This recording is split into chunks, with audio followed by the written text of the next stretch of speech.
Bienvenidas todas y todos al B-Podcast, el podcast de BIDE, el Barcelona International Dance Exchange. Estamos iniciando nuestro cuarto episodio en este año 2021 tan extraño que comienza, y hoy tenemos la suerte de entrevistar a Eleno Guzmán, que está en este momento viviendo en Guadalajara, México. Eleno es artista escénico, gestor, promotor y curador de escena contemporánea internacional en el país de México. Es licenciado en Educación Artística por la Escuela Superior de Artes de Yucatán. Actúa en los escenarios más importantes de México, así como en festivales en diversas ciudades del mundo como Nueva York, República Checa, España, Rusia, Francia, Bélgica, China, you name it. Es curador de danza en cultura UDG, trabajó como director ejecutivo del Centro de Producción de Danza Contemporánea en el Instituto Nacional de Bellas Artes, fue coordinador ejecutivo de Ónfalos de Damien Chalet en el Centro de Producción de Danza Contemporánea CEPRODAC, con el cual tuvimos la suerte de colaborar con BIDE, y trabajó como jurado en el Certamen Coreográfico de Madrid, y desde el año 2006 es el director 2006 es el director general de MOVES, Movimiento Escénico, empresa especializada en la producción, gestión y promoción internacional de danza y teatro contemporáneo. Te damos la bienvenida, Eleno. Es un gusto tenerte en el podcast de BIDE. Muchas gracias, queridísimo Sebastián. No, para nada, al contrario. Gracias por compartir ese recorrido que, pues, está ahí solamente para soportar la carrera, pero tú sabes, y creo que es de lo que hablaremos, la experiencia que se vive en el día a día en el tema de la gestión, en el tema de la movilidad, en el tema de los intercambios, creo que va a ser nuestro tema de conversación, porque contigo de verdad que he vivido muchas experiencias muy, muy hermosas. Y sí, ahora los saludo, como dices, desde Guadalajara, Jalisco. Vuelvo a mi tierra. Yo soy de aquí de Jalisco, aunque nací en Puerto Vallarta.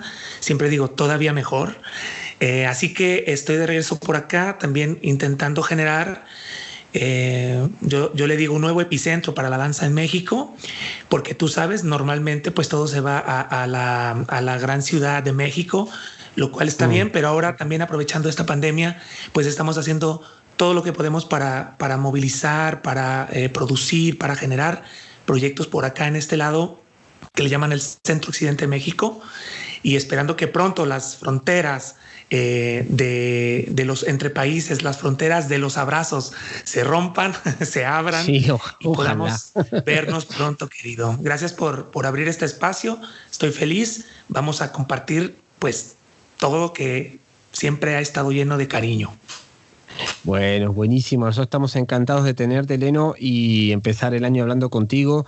Y sí, ojalá que esto que dice, ¿no? Que esta apertura de fronteras nos permita volver a vernos, a abrazarnos, y no solo a nosotros, sino a toda la gente que uno a la distancia echa de menos, no solamente a la hora de trabajar, sino también a la hora de compartir, ¿no? Preguntas y buscar siempre esas respuestas móviles que tanto a vos como a mí nos atraviesan, ¿no?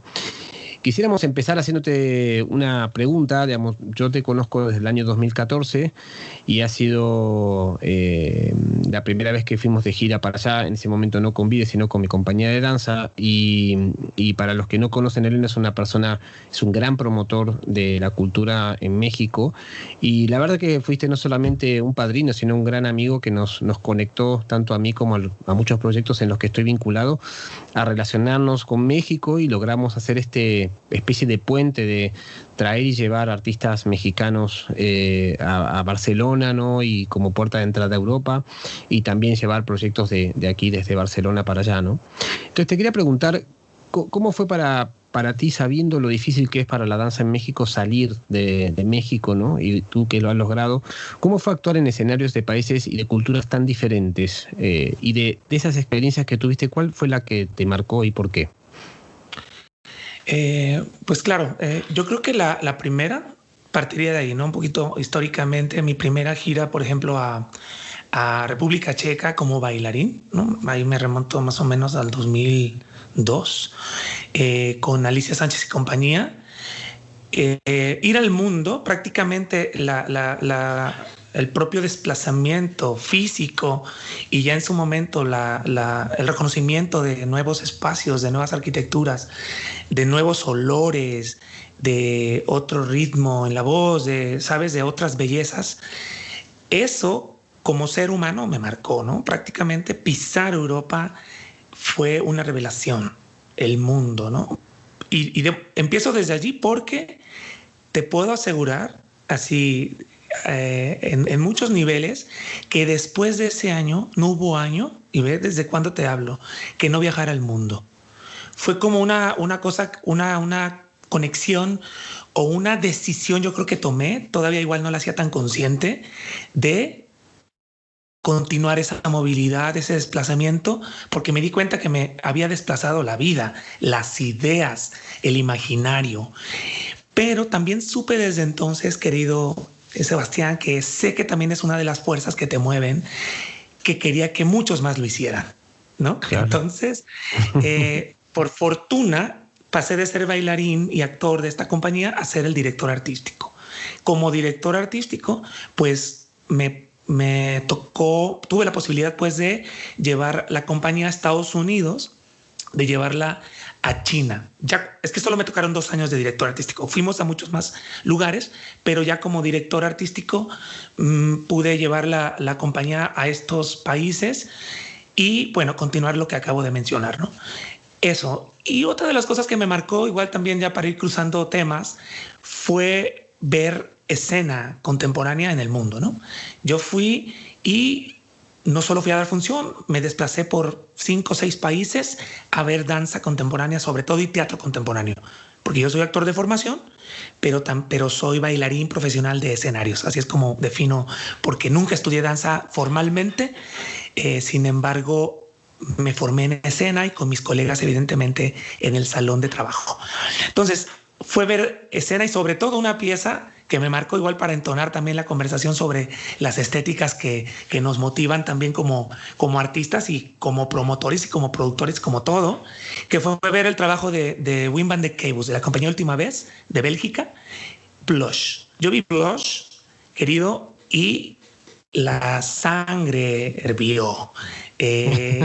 Mis ideas explotaron, pero sobre todo sentí mucha incertidumbre ante algo que para mí era nuevo, un modo de moverse, un modo de bailar, que también esas, y lo digo porque eso también es de las cosas que me han llevado a puentear estas estéticas con México.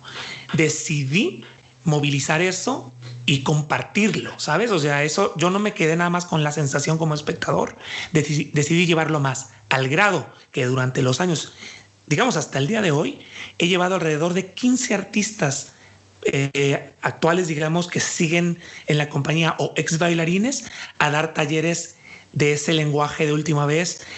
Estuvo Octavio Iturbe, que es de los fundadores de Última Vez, que es mexicano, dando también su taller de video. Elena Foquina, Laura Ariz y Germán Jauregui hicieron obra original que yo les comisioné en el Centro de las Artes de San Luis Potosí, que también para mí es uno de mis grandes vínculos contigo y hablaremos de eso. Claro. Entonces, digamos, estoy contando varias de las abducciones, como yo le llamo, podríamos bien llamarlas revelaciones que me provocó el mundo, y esa fue una muy importante, la estética. Entonces, creo que también en ese sentido me hizo crecer y abrirme a nuevas estéticas, las cuales, que es una de mis pasiones, es las cuales he traído a México. Porque yo uno de mis statements es, vamos a invertir el proceso, no nos vayamos a otro país en donde todo es más caro, en donde no nos ajusta nada, en donde dormimos en un cuartito, en el sillón de un amigo. Mejor quedémonos en México y vamos a traer a los artistas que nos apasionan a que nos compartan directamente sus saberes.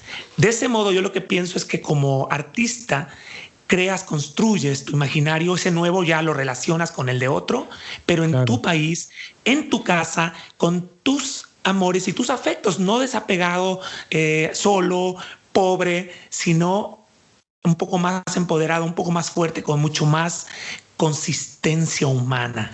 Esto creo, yo no sé si la gente se ha dado cuenta, pero ha sido una de las grandes líneas de esas cosas que obviamente callas, pero que haces, ¿no? Que pones en acción y que creo que es, bueno, empecé con salir al mundo y llego al compartir saberes de otros, pero en México. ese ha sido, yo creería, una de las características y una de las decisiones más importantes que he tomado. Hacer las cosas, yo le llamo en versión original, pero acá en nuestro país. Y eso, evidentemente, tú lo sabes, ha forjado muchísima movilidad de artistas, teniendo a Eleno Guzmán como puente, digamos, como conector.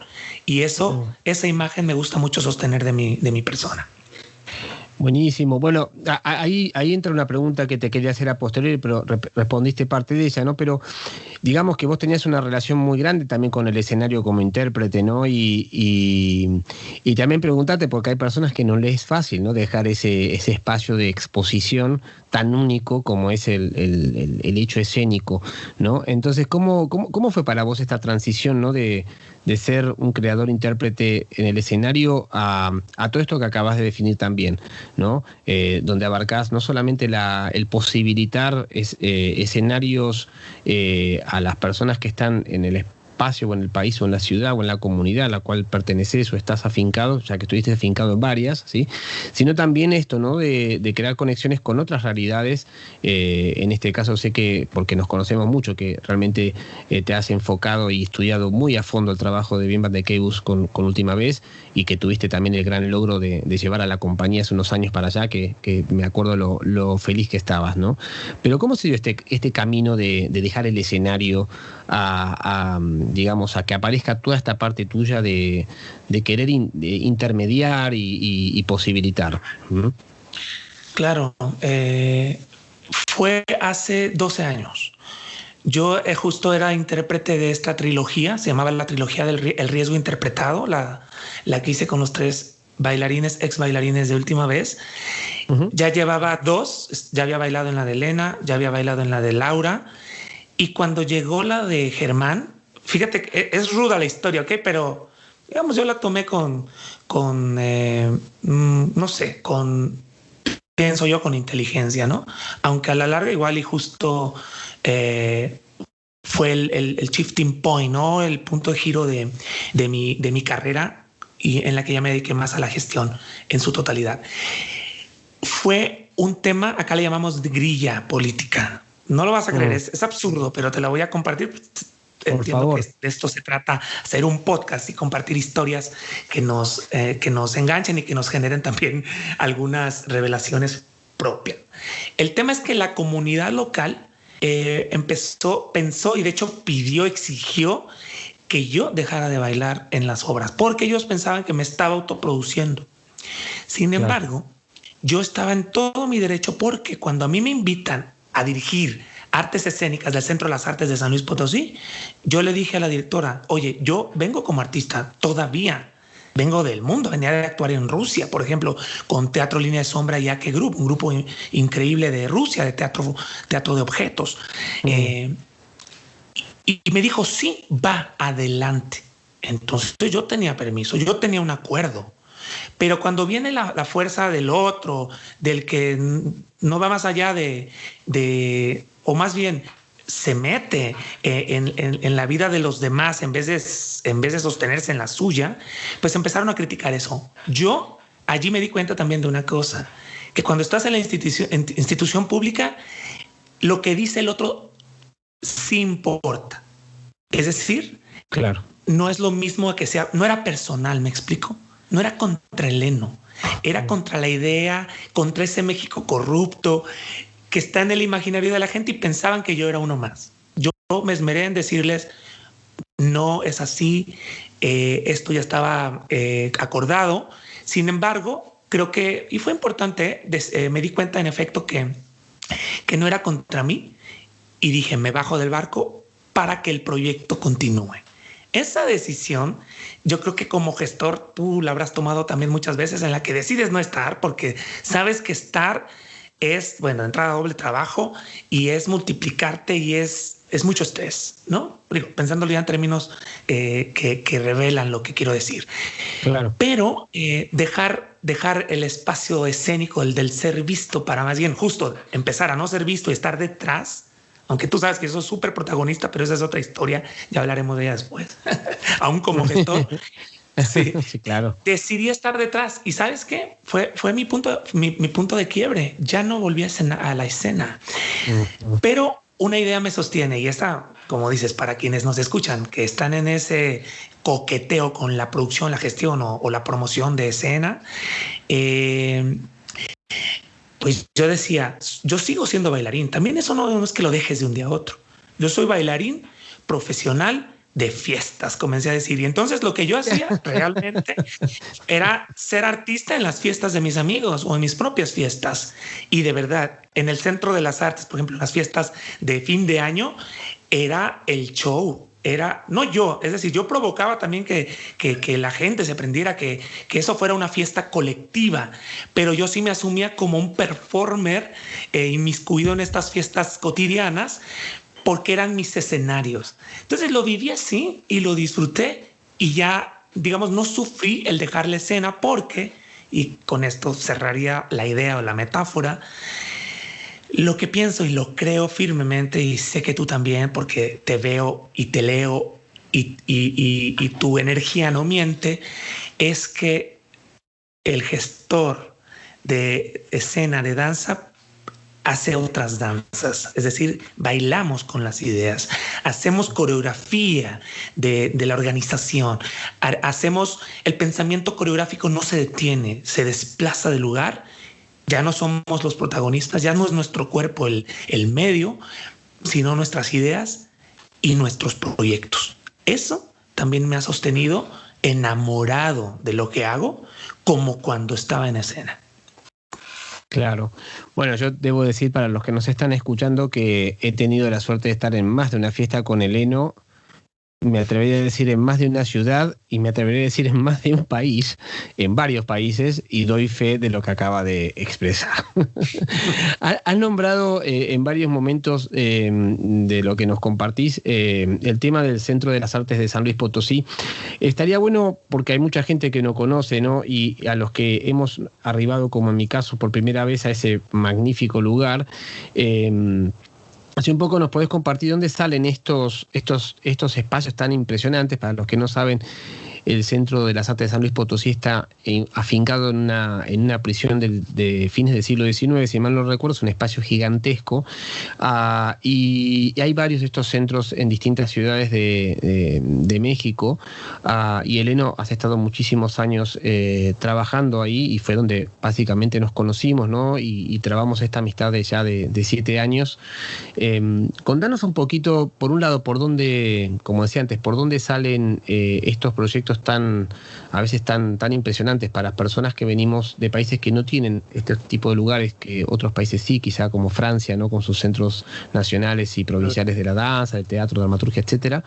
¿Y cómo fue tu camino? Pues estuviste muchos años ahí y de ahí moviste a la Ciudad de México hasta llegar a este momento que estás aquí, ¿no? O sea, tu experiencia dentro de ese centro, que yo sé que has hecho, bueno, o sea, como dirían acá, mogollón, ¿sí? O en México un chingo de proyectos, cosas, festivales, bueno, has estado muy activo, ¿no? Así que contanos un poquito. Wow, sí, es un gran tema y me emociona y me prende, como decimos por acá.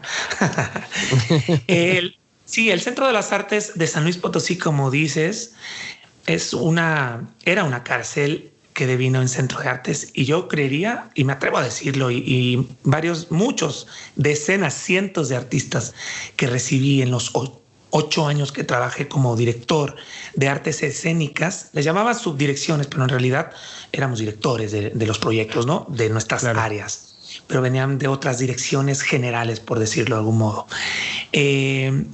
Suscribían que estaban en uno de los lugares más bellos para las artes escénicas en el mundo, literal. De modo que a quien apenas escuche ese nombre, métase a internet, googleenlo y busquen Centro de las Artes de San Luis Potosí, que justo está en la ciudad de San Luis Potosí, que está en el centro de México, a 4 horas más o menos de la gran ciudad. También 4 horas de Guadalajara. Es una ciudad que todos consideramos justo central, que ha generado también mucha movilidad. Detalle no pequeño, es la sede del festival más importante de México en términos históricos. porque no diría que estéticos ya, pero en su momento sí, que es el Festival Internacional de Danza Contemporánea Lila López. Les recomiendo que también lo busquen porque ellos normalmente hacen una convocatoria internacional o busquen directamente a la directora y pueden hacerle propuestas desde cualquier lugar del mundo, ¿no? Es un festival muy importante en el que también nutre a la ciudad. Ahora imagínate ese gran festival de danza contemporánea pensando en nuestro ámbito, ¿no? Y ese Centro de las Artes eran que 4 hectáreas para las artes, todas las artes, danza, teatro, música, artes visuales, arte y nuevas tecnologías, un museo de sitio, una biblioteca y espacios libres que seguro recuerdas, hermosísimos para la acción. Impresionante. Entonces, sí, ahora, algo que yo sí aproveché y que en ese momento era importante es que es una red de centros de artes, como bien dijiste, de México. En ese momento eran 18. Supongo que año con año emergen otros, no sé si ha crecido la cifra, pero imagínense que tenemos 18 centros de las artes interconectados, porque hay un fondo común que está en el Centro Nacional de las Artes en la Ciudad de México que distribuye los presupuestos. La mala noticia es que durante los 8 años que yo estuve, esta es la buena, más bien el lado bueno, tuvimos un presupuesto hermoso, brutal, consistente. Pero cuando yo me voy así, literal, y no me fui por eso, me fui por otra circunstancia que ya contaremos, que es el CEPRODAC, les cortan los presupuestos, Sebastián, como en muchos lados ocurre. De modo que creería que por eso ahorita no tienen tanta resonancia porque pues no pueden hacer mucho. Yo lo que digo es que es también una falta de imaginación, ¿no? Se puede hacer mucho con poco, porque tener espacios así no es poco, es mucho o un chingo, como decimos acá. Pero hace falta todo lo demás, que creo que va a ser parte de siguientes preguntas o lo expondremos, que tiene que ver con las conexiones, con las relaciones, con lo que construyes, con el otro, con el mundo, con los colegas. Esa ha sido una escuela que yo he intentado forjar y compartir en México. Cuesta, pero tú sabes que una vez que alguien entra en este circuito de construcción de relaciones con artistas y colegas del mundo, las cosas se dan con muchísima más facilidad porque todos ponemos de nuestra parte. La gente que solo trabaja con presupuestos y lo que el presupuesto le permite, para mí se queda siempre corta, ¿no? Y con muchas cosas por hacer. Entonces, lo que quiero decir con esto, perdón que me ponga también un tanto institucional, no puedo omitir que estuve 12 años en la institución y de pronto saco temas como presupuestales que quizá otros personajes que han estado contigo igual no los nombran, pero a mí me parecen importantes, contar lo de la parte de la institución también. Lo que yo creo, y de hecho les digo, vengan a México. Tenemos una infraestructura cultural de primer mundo. Igual en el imaginario no estamos en ese lugar de primer mundistas, pero nuestra infraestructura, y sé que tú vas a suscribir, querido Sebastián, y muchos colegas, es de primer nivel. Aquí puedes hacer residencias hasta de 3 meses con el espacio por 5 horas diarias, cosa que sé que en otros lugares del mundo te cobran por hora, te cobran hasta por respirar en ciertos centros de residencia, lo cual está bien, son modelos de negocio o modelos de subsistencia. Pero acá en México no, porque como todos son públicos, simplemente haciendo una buena negociación con tiempo, puedes tener un lugar para crear con mucho margen de acción. ¿Y qué te digo? En México, sol, gente chida, amorosa, colegas al tanto de ti, de atenderte, de modo que es lo que yo he hecho, querido. Aprovechar ese otro lado que yo sé que ese deseo está vivo en la gente de venir para acá, la infraestructura en la que me ha tocado coordinar, que además con el beneficio presupuestal también que ya mencioné, creo que eso ha permitido justo mucha movilidad. Bueno, pero volviendo a los centros de las artes, mencionaré un par solamente para dibujar en el imaginario de los otros las potencias que hay. Ese es el Centro de las Artes en San Luis. Está el Centro de las Artes de San Agustín en Oaxaca, en medio de las montañas, una ex fábrica textil que se convirtió en centro de artes también y es el único y primero autosustentable. el río, el cauce del río, cruza, lo llevan hacia el centro, da agua a todos lados, a las fuentes, a los baños, a través de unos filtros, ¿no? Evidentemente, y luego lo vuelven a filtrar y vuelve a su cauce natural, entre otras bellezas. Fue fundado por Toledo, uno de nuestros grandes artistas, ya no vivo, estaba vivo apenas hace un año, ya murió, pero fue uno de los grandes promotores para la cultura en Oaxaca. Ese es otro centro de las artes inscrito en esta red, a la cual puede decirte ellos sí tienen residencias en el mismo centro, tienen para recibir alrededor de 50 alumnos y alrededor de 10 maestros o 15 al mismo tiempo. Es una maravilla.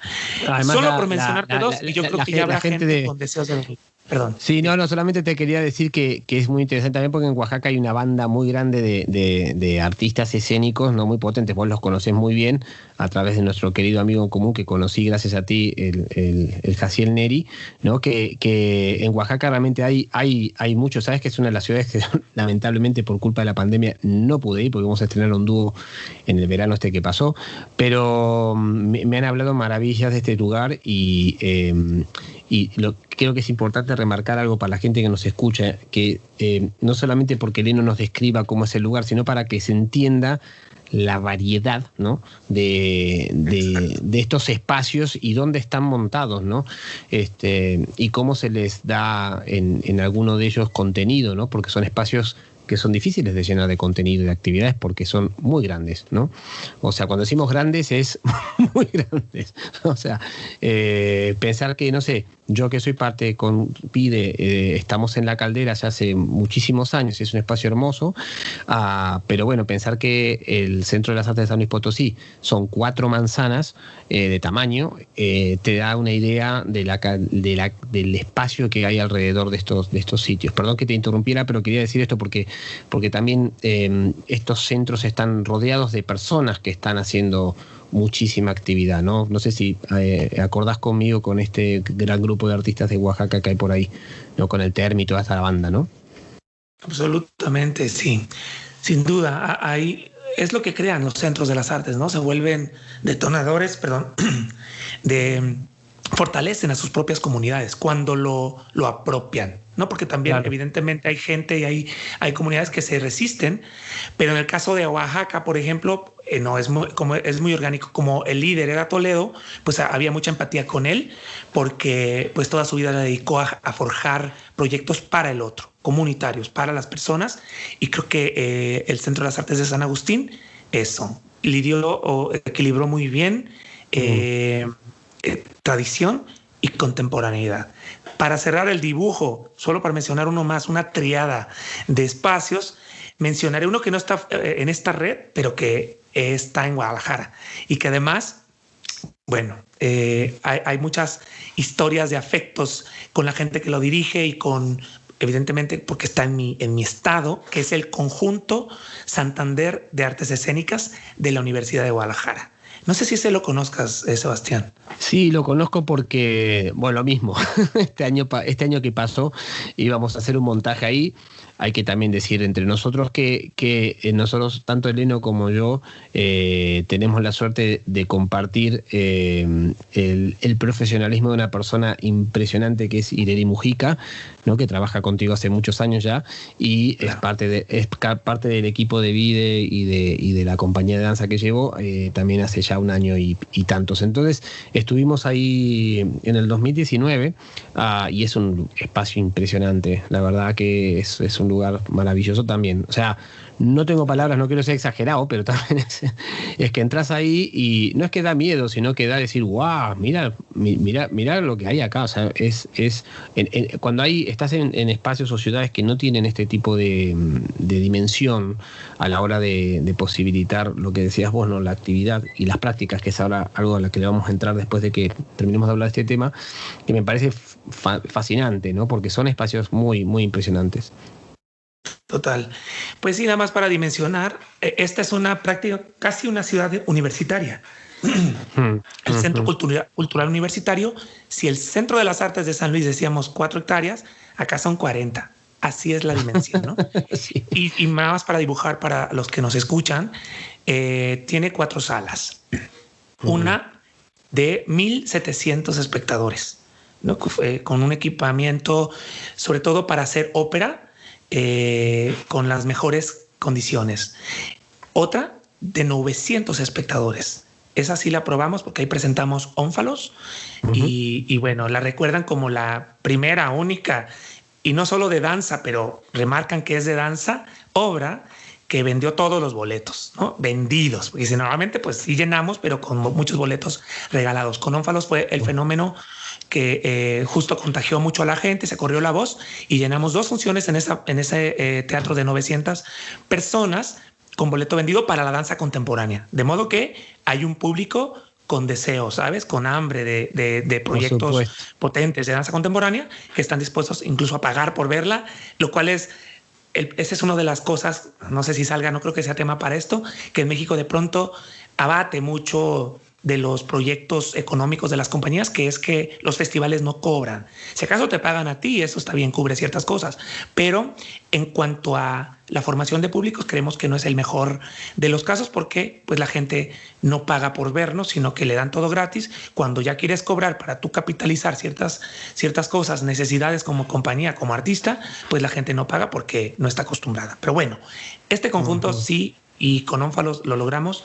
Pero bueno, solo para mencionar una anécdota con esa sala. Luego hay una sala 3, que es una caja negra hermosa, enorme, totalmente equipada con alta tecnología, que puedes transformar 360 como tú quieras. Caben hasta 400 espectadores. Y otra más, lo que quieren ahí es que tiene el tamaño del escenario. Entonces quieren que ahí pruebes lo que quieras probar en escenario, claro. Lo cual está... y pocos espacios lo tienen.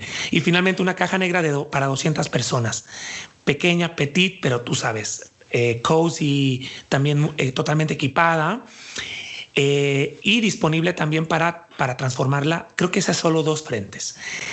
Tiene un salón, un estudio de danza enorme, lleno de luz, precioso, pero tiene algo que le llaman el salón de fiestas, que es también como un salón de danza enorme también. Yo creo que ahí caben unas 100 personas haciendo flying low, imagina, ya te lo imaginaste, ¿verdad?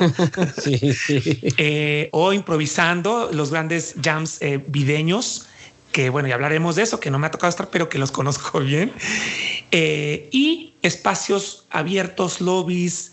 No, es una cosa, señora. Sí. Bueno, una plaza externa pública de las más grandes de México, una plaza pública para estar, para habitarla, que tiene a su vez una de las pantallas de LEDs más enormes de Latinoamérica, en donde se puede ver cine o videodanza en Full HD o no sé, 8K, porque es una cosa de 15 metros por 10 metros. Wow. ¿Sabes? Es enorme.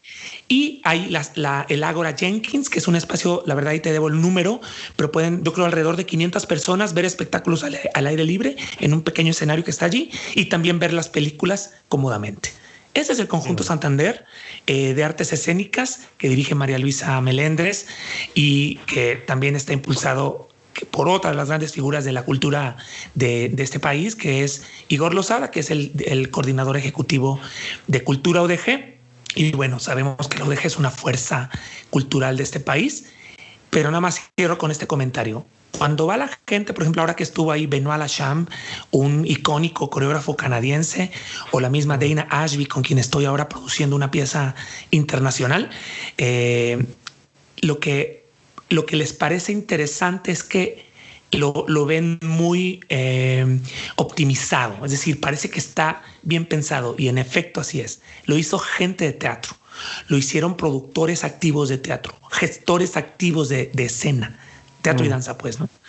De modo que quedó un espacio completamente optimizado para las locuras, la diversidad de que los proyectos contemporáneos exigen cada vez más a los teatros, ¿no? En ese sentido, creo que es un lugar muy poderoso que vale la pena conocer y que yo como mediador para artistas y colegas que puedan escuchar esto, les comparto que estamos abiertos justo a propuestas de circulación de ideas internacionales del mundo a México. Así que buenísimo. Buenísimo.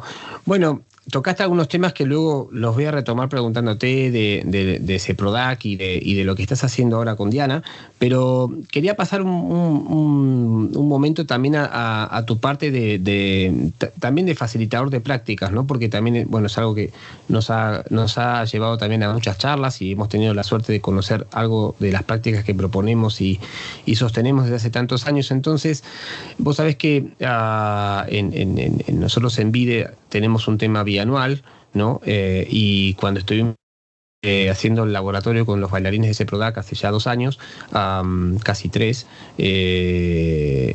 trabajamos sobre los hemisferios y ahora estamos con el tema del performing gender, ¿no? Tanto el año pasado como este año que estamos ya viviendo. Entonces, te quería preguntar un poco cómo ves las prácticas, ¿no? Desde tu parte también pedagógica, porque para que los que no conocen a Leno, también él es un gran pedagogo. ¿Cómo ves ahora el tema de las prácticas, digamos, dirigidas hacia la puesta en escena, hacia el escenario? ¿Y cómo está el tema del performing gender en México?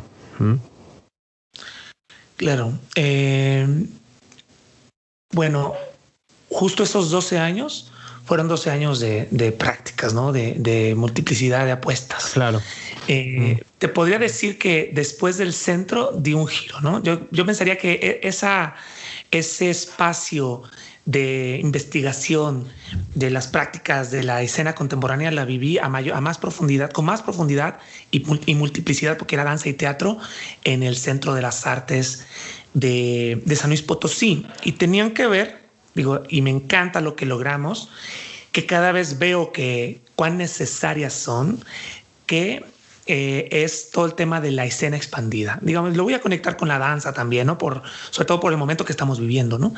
Revisamos las teorías de la escena expandida con Rubén Ortiz y Héctor Borges, pero también, digamos, con artistas de manera indirecta, igual no tan directa como Mariana Arteaga, ¿no? Que hace este trabajo con la comunidad, que lleva justo la danza a prácticas comunitarias, a prácticas en el espacio público, a prácticas con personas, no precisamente con artistas formados.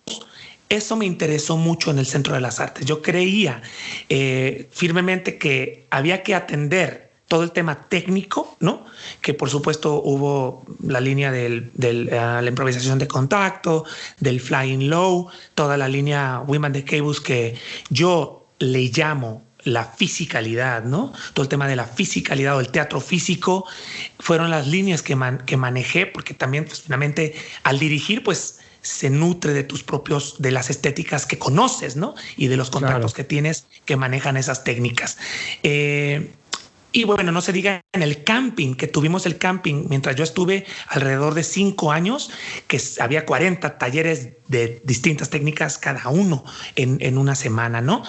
Digamos que en ese sentido técnico probamos mucho, pero lo que pasó con el tema de la revisión de las teorías de la escena expandida en el mundo, y que, bueno, hay un español que influenció mucho nuestras prácticas, que fue José Antonio Sánchez. Creo que allí logré algo que terminó llamándose el Laboratorio de Escena e Imaginación Social, que, bueno, a mí lo que logramos con ello me pareció muy, muy interesante. Bueno, eso para nombrar un poco lo que revisé y lo que visité y en lo que investigué y ahondé. Bueno, y debo decir que también, y que esa es una de mis prácticas y de mis obsesiones, es la semiótica para artistas escénicos, ¿no? Pero igual ahorita esa la retomo hacia el cierre de mi comentario, porque tiene que ver más conmigo que con lo que he practicado con relación a los demás. En el CEPRODAC, el giro es que fui el director ejecutivo y no el director artístico. Claro, un director ejecutivo con un pensamiento artístico. Por eso logré filtrar también muchos artistas que fui conectando del mundo para que vinieran a generar obra con el CEPRODAC. Y podría decirte que una de ellas, que tomó mucha fuerza por la empatía que tiene con la comunidad de bailarines del país, es, por ejemplo, con Vladimir Rodríguez, ¿no? de Colombia, con toda su línea de piso móvil, ¿no? Que no es flying low, que es una cosa que ellos han construido Vladimir Cortosinés y su compañía y todos sus colegas, que en México tiene mucha fuerza, se llama Piso Móvil, que tiene una derivación a algo que le llaman Momentum, que trabaja también otro grupo de gente que viene de Delfos, ¿no? Como Marca Room. Esa línea, como yo vi que había mucha empatía, que había mucho deseo, pues le dimos mucha continuidad y luego ya vinieron otros colombianos y seguimos por allí, ¿no? Toda esta línea de, pues sí, que igual para dibujar un poco, que en España se conoce más y en Europa el Flying Low tiene una connotación de trabajo con piso y de mucha fisicalidad también, pero de la construcción del movimiento a partir de motores orgánicos, ¿no? Que claro. También tú defenderás que viene desde más atrás, que son de las prácticas que yo sé que tú amas y promueves, que es todas las técnicas de contacto, ¿no? Eso. Y bueno, la otra línea, como ves, tengo una gran influencia europea, la debo asumir, aunque con toda la línea latinoamericana que abrimos con Vladimir, pues incluso hasta inventamos un hashtag que era Latinoamérica en el cuerpo, que tuvo su continuidad también con, pues contigo mismo, con Marta Hincapié, por ejemplo, que también colombiana, aunque con sus influencias europeas sin duda, vino también ahí a crear una obra y a compartir su modelo, que tiene que ver mucho con investigación, incluso comunitaria, investigación de las raíces de su propia historia y esas traducidas en danza y en acción escénica. Pero bueno, lo que quería compartir es eso, que en el CEPRODAC mi giro fue más hacia la producción, de modo que no ahondé tanto como en el Centro de las Artes de San Luis. Sin embargo, querido, ahora que ya estoy en el freelance space otra vez, bienvenido. Gracias. Estoy muy feliz porque fueron 12 años en la institución como funcionario público. Aprendí mucho. La estabilidad se agradece, ¿no? En términos económicos, pero no hay como esta libertad de acción que te permite ya estar en el espacio independiente. Entonces te diré como mi apuesta actual, ¿no? Mi apuesta actual es rizomática, querido. No, yo no puedo dejar fuera nada de lo que ya viví, de lo que forjé en términos de investigación dancístico-escénica. De modo que lo que ahora, y creo que es la primera vez que lo anunciaré públicamente, es un proyecto que llamo La Perla. La Perla es un acrónimo de Laboratorio Permanente de Lenguajes de Acción, pero también a Guadalajara se le conoce como la Perla Tapatía. Entonces busqué eso, ¿no? Que tuviera sentido, que fuera metafórico, que fuera easy going también, la recordaras bien, sencilla, una imagen clara, pero que en el fondo tuviera también un contenido que tiene que ver con la investigación permanente de lenguajes de acción. Creo en la acción, Sebastián, más que en términos de técnicas, más que en estéticas, creo en la acción, y de ese modo, y pensando rizomáticamente, es una acción en ese sentido pragmatista, es decir, con múltiples salidas estéticas, lo cual va a forjar, creo, un modelo de programa que va a ser como un tanto incluyente, pero de alto nivel, ¿no? Entonces está todo el lado del pensamiento coreográfico, que tiene que ver con mis líneas de la semiótica y de la escena en el campo expandido, la danza en el campo expandido. Luego hay otro espacio que le llamo la potencia escénica, que tiene que ver con las técnicas y también, digamos, con un lado en la que creo mucho, por eso pienso en la acción, que es la corporeidad, ¿no? Así como la fisicalidad, aunque la fisicalidad la pongo en otro nivel, la corporeidad creo que es raíz, que tiene que ver con lo somático. Y hay mucha gente en México que tú conoces bien, como Beto Pérez, por ejemplo, que lo manejan, sí, y que Alicia Sánchez, ¿no? Que tienen una investigación muy profunda y que seguramente estarán circulando por acá, por Guadalajara. Y por último, y sé que esta te va a gustar porque eres un gran improvisador, le llamo la estética del riesgo. Lo que pienso que el medio para ello es la improvisación.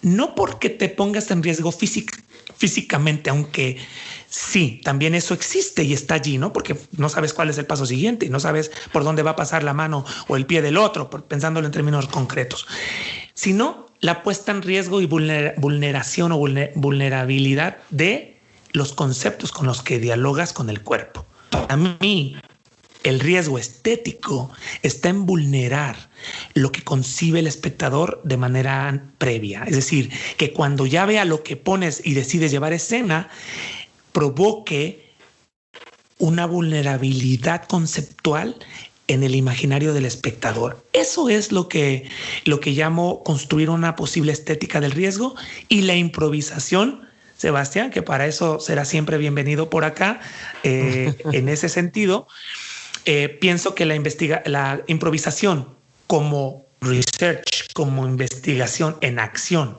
la improvisación como medio de construcción escénica en tiempo real, son los medios para construir una escena dancística más viva y, en el mejor de los casos, arriesgada estéticamente y sorprendente, reveladora, abductiva para el que la mire. Sí, bueno, es súper potente lo que nos compartís, además de esta onda expansiva tan tuya, ¿no? Y tan de constelar, ¿no? Entre distintas proyectos que también tejen una red no solamente relacional, sino de movimiento, ¿no? Todo lo que emerge de lo que nos compartís, a mí me viene la palabra movimiento todo el tiempo en el heno, y sobre todo también esto que hablas tan claramente sobre la acción, ¿no? Que tiene que ver con la inquietud, ¿no? O sea, vos sos una persona muy inquieta en lo que tiene que ver con todo esto que nos compartís, y es muy impactante, ¿no? Ver todo lo que desplegás a partir de estas inquietudes que tenés, ¿no? Ahí también nombrabas de todas estas prácticas que tanto en las que se está involucrado de manera muy profunda, como las que estás preparando, viviendo, y las que estás planificando hacia el futuro. Y nombraste varias veces, sobre todo a CEPRODAC, que para los que no conocen es el Centro de Producción Contemporánea de México, que está en la Ciudad de México, que yo me permito, digamos, describirlo muy brevemente, es como la Compañía Nacional de Danza Contemporánea, ya que en la Ciudad de México hay una compañía nacional, pero que es más ligada a la danza clásica. Donde también posibilitaste espacios de intercambio, ¿no? No solamente con coreógrafos invitados o con proyectos, sino también para los mismos bailarines, ¿no? Para que ellos hagan sus investigaciones y sus laboratorios. Y te queríamos preguntar también desde VIDE, ¿no? Ya que tuvimos la suerte de estar una semana trabajando con los chicos del CEPRO en el 2018, fue una experiencia súper potente, no solamente haciendo nuestra metodología de los B-Labs, que tiene que ver con el movimiento, sino también, ¿no? Haciendo por la tarde sesiones de laboratorio de pensamiento, al cual vos también sos tan afecto, ¿no? Cómo pensarnos como proyecto, cómo pensarnos como valor, ¿no? Como hablabas del tema de pagar las entradas, a cuánto vale pagarle a un bailarín. Entonces, ¿cómo sentiste esa experiencia cuando venimos proyectos como VIDE o alguna de las personas que has nombrado en el momento que fuiste el director ejecutivo del CEPRODAC, donde estaban todo el tiempo, ¿no? Como teniendo inputs de prácticas externas? Las llamo externas porque gente que no estaba todo el día ahí, ¿no? No las llamo externas porque sean ajenas, ¿no? ¿Cómo fue la experiencia para vos tanto de lo que pudimos trabajar nosotros con los chicos, como también todas estas cosas que propusiste de la Marta, ¿no? De Vladimir, que son súper interesantes? Claro. Bueno, con relación a VIDE, yo pues descubrí tu modelo y tus prácticas desde años antes, ¿no? En el Centro de las Artes de San Luis Potosí, sobre todo a través de Campi, ¿no? Que fue, creo, el primer vínculo que tuvimos y que también la gente tuvo con tu proyecto. Y que lo que me parecía, y siempre me ha parecido fabuloso de ti, es que siempre hay estas becas para que la gente venga y pruebe el modelo. Incluso, y dije que lo iba a decir, cuántas veces no me invitaste, pero por cuestiones justo laborales no pude ir a vivir la experiencia. Pero hay algo que desde entonces a mí me pareció fundamental del trabajo de VIDE, y sobre todo, pues, tú como director, aunque sé que trabajas de una manera muy colectiva, lo cual también siempre ha sido un gran referente para mi propia construcción de la colectividad de mis ideas y de mis proyectos con mi equipo, es yo le llamo la coherencia, ¿no? La consistencia entre el discurso y la acción. Yo creo que lo que he visto y lo que vi, y que por esa razón fue tan natural tenerte también en el CEPRODAC, esa ocasión, es que entre el discurso que plantea Vide a través de, en este caso, su director, Sebastián García Ferro, y la acción, hay mucha coherencia, es decir, es muy consistente, porque no, lo que me gusta del modelo Vide es que se baila la reflexión, que se baila la idea, que se baila la discusión. Es decir, se genera un diálogo desde el cuerpo. Y eso podría decirte que es uno de mis grandes objetivos siempre, ¿no? Cómo llevar estas grandes discusiones que, la verdad, y ahora más con la pandemia, seguramente te habrán tocado, cada vez nos aburren más, al cuerpo. Yo pienso que Vide, y más con esta genialidad de concepto de traer a estudiantes o exalumnos de las principales escuelas de Europa a pensar juntos, es decir, ideas nuevas, frescas, arriesgadas, pero con imaginarios distintos, me parece de lo más enriquecedor. Es decir, cuando conjugas un imaginario con otro, no puede emerger sino algo más potente. Yo creo en eso. Y Vide siempre fue un ejemplo de ello, ¿no? Entonces, lo que yo vi en el CEPRODAC, y que también sumó a mi imaginario de lo que es Vide, pues porque, insisto, no me ha tocado vivir ya el modelo experiencial en Barcelona, es... Y te invitamos muchas veces, ¿eh? Lo sé. Y me disculpo y prometo ir a la siguiente. Ya no tengo ataduras institucionales.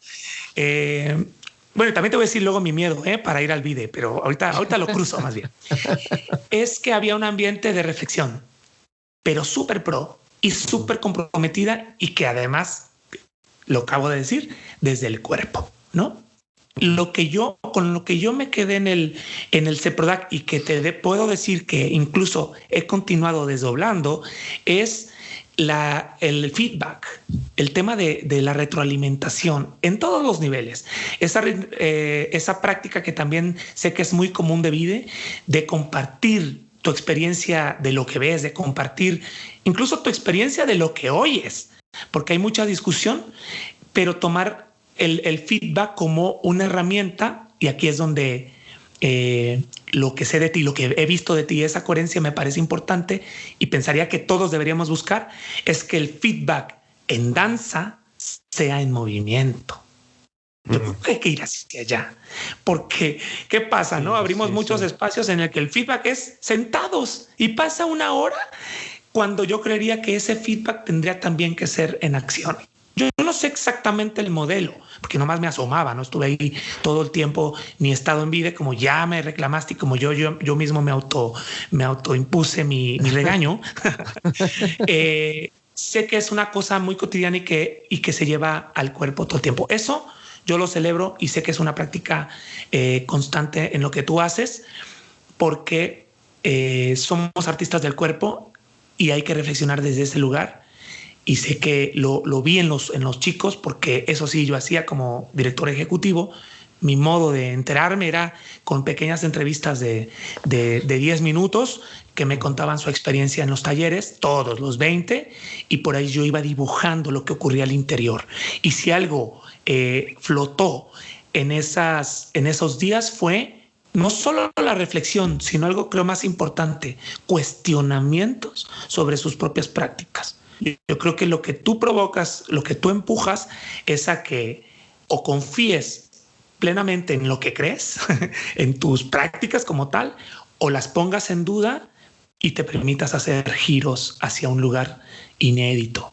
Y creo que es lo que provoca Vide. No quiero imaginar cuando es gente de otros países, esa contaminación que muchas veces hace que las ideas locales ahora sí que se hagan locales, ¿no? Ya impliquen una visión más global, más universal, y estoy seguro que vida es lo que provoca una mentalidad en los bailarines muchísimo más universal, muchísimo más abierta, que termina generando orgánicamente, y que yo lo aplaudo siempre de ti porque eres un gran promotor de ello, colaboraciones internacionales. Ahí pararía.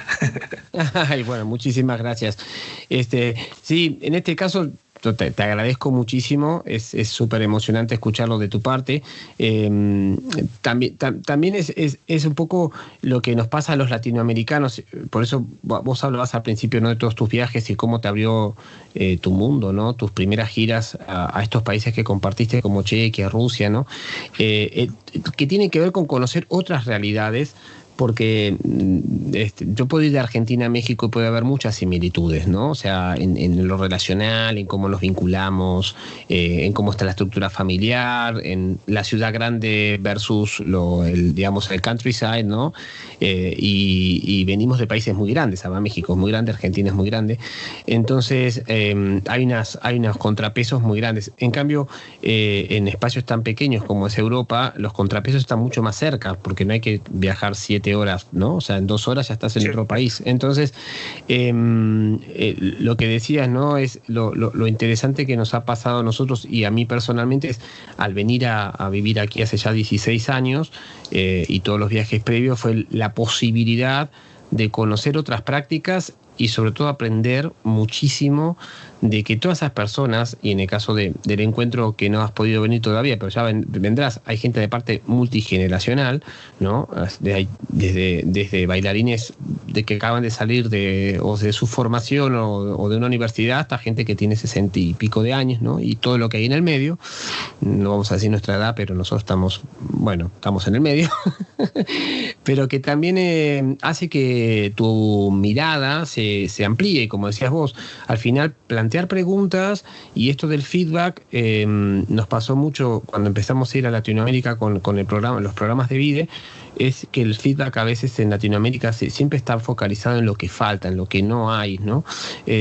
Y como vos bien decís, yo descubrí que es mucho más interesante hacer el feedback desde lo que está sucediendo, no de lo que está faltando, porque si no siempre va a faltar algo, ¿no? O sea, si vamos a lo grande, siempre falta algo. Por tanto, cuando nos damos feedback y para mí hablar de lo que está pasando es estar en movimiento, ¿no? O sea, es esto, ¿no? Es no teorizar sobre algo, sobre una posible hipótesis que me puedo hacer, sino realmente hacer la tesis y reflexionar mientras la estás haciendo o después, pero siempre con esta cuestión de movilizar el pensamiento hacia un lugar del aprendizaje, ¿no? Y aquí es una cosa que es muy importante cuando hay contrastes tan fuertes, ¿no?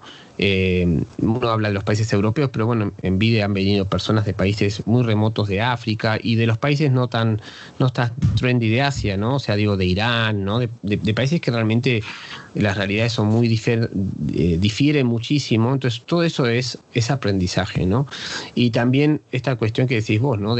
A nosotros nos pasó con CEPRODAC de ver un grupo de 20 personas que se conocen porque están todos los días ensayando, bailarines espectaculares y artistas, todos ellos muy potentes, pues no son solamente intérpretes, que les tirabas y bueno, dame más, ¿no? O sea, como claro. Básicamente sin miedo a lo desconocido. Y esto es un poco también ese lugar que me parece tan inspirador, porque generalmente vos siempre propones también eso, no le temamos a lo que no conocemos. Probémosle y a ver qué pasa, ¿no? O sea, y en ese sentido también tomarlo como una cosa que yo sé que vos no solamente estás vinculado con la profesionalidad, como me puede pasar a mí, sino también estás muy vinculado con la sociedad, ¿no? Con la comunidad en los lugares donde has estado trabajando, y por eso también quería pasar a la siguiente pregunta, si te parece, que es haciéndote una pregunta con un proyecto muy puntual que sabemos que has hecho, que está increíble. Un poco tu relación, ¿no? De llevar todas estas preguntas, vos las llevas también a la gente que no es bailarín, No sé si me explico, ¿no? Entonces, vos hiciste un proyecto que se llama Baile Usted, ¿sí? Que es, bueno, que allá nos vas a contar, pero que para nosotros es una manera impresionante de celebrar el Día Internacional de la Danza. Bueno, ¿cómo es ese proceso cuando pasás a los ciudadanos, llamémosle, de a pie, ¿no? Todo esto que nos has compartido, y cómo fue gestionar un evento de tan grande en un espacio público para vos. Claro.